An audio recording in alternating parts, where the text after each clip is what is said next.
Yes 234 assembly నియోజకవర్గాలలో అయితే 118 సీట్లు సాధిస్తే ఇక్కడ గవర్నమెంట్ ఫామ్ చేయొచ్చు.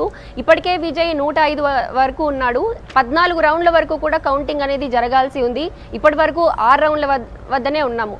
ఇంకా కొన్ని రౌండ్స్ పూర్తయ్యే వరకు కూడా మనకి స్పష్టత వచ్చేటువంటి ఒక అవకాశం అయితే ఉంది.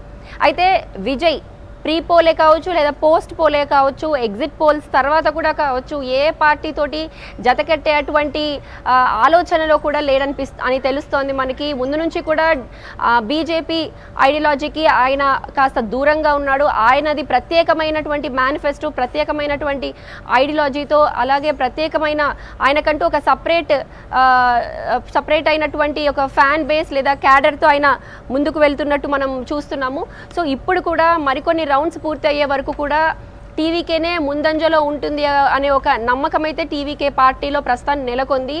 ఈ నేపథ్యంలోనే వారందరూ కూడా అంటే టీవీకే అభ్యర్థులు ఎవరైతే గెలుస్తున్నారో వారందరూ కూడా చెన్నైలోని పనయూర్ హెడ్ ఆఫీస్కి అక్కడికి వెళ్ళిపోవడము, అక్కడ అందరూ కూడా పోలీస్ బందోబస్తు నడుమ నియోజకవర్గానికి సంబంధించినటువంటి అభ్యర్థులందరూ ఆఫీస్లోనే ఉండడము ఇవన్నీ చేస్తున్నారు. దీన్ని బట్టి స్పష్టంగా విజయే తమిళనాడు రాష్ట్రానికి సీఎం అవుతారు అనే ఒక అంచనా.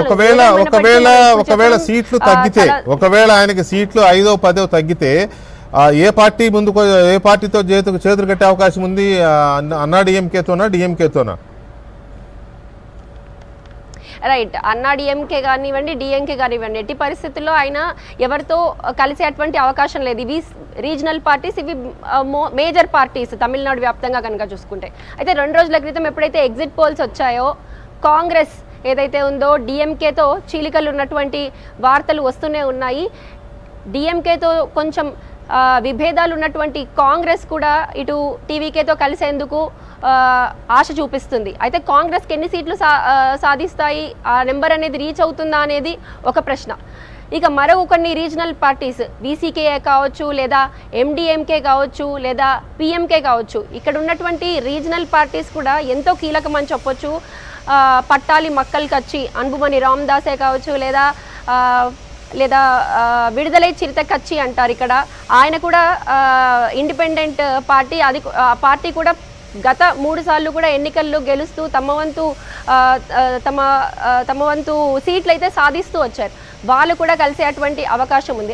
మీరు చెప్పేదాని ప్రకారం ఏంటంటే డిఎంకేతో కానీ లేకపోతే జాతీయ పార్టీలతో కాకుండా ఇతరేతర కాంగ్రెస్ లేదా ఇంకా ఇతరగా స్థానికంగా ఉండే ప్రాంతీయ పార్టీలతోనే ఎక్కువ చేతులు కలిపే అవకాశం ఉందనేది ఒకటి అర్థమవుతుంది. రైట్, ఇంకొక అంశం ఏంటంటే ఇక్కడ సరే ఇది కరెక్టా కాదా పక్కన పెడితే బయటకు వస్తున్న ఇప్పుడు ఆయన తండ్రి పూజలు చేస్తున్నారు పూర్తి సీట్లు రావాలని, అలాగే ఆయనతో లివింగ్ రిలేషన్లో ఉన్నారని చెప్తున్న త్రిష గారు కూడా తిరుమలలో వచ్చారు, తిరుమల స్వామిని దర్శించుకున్నారు.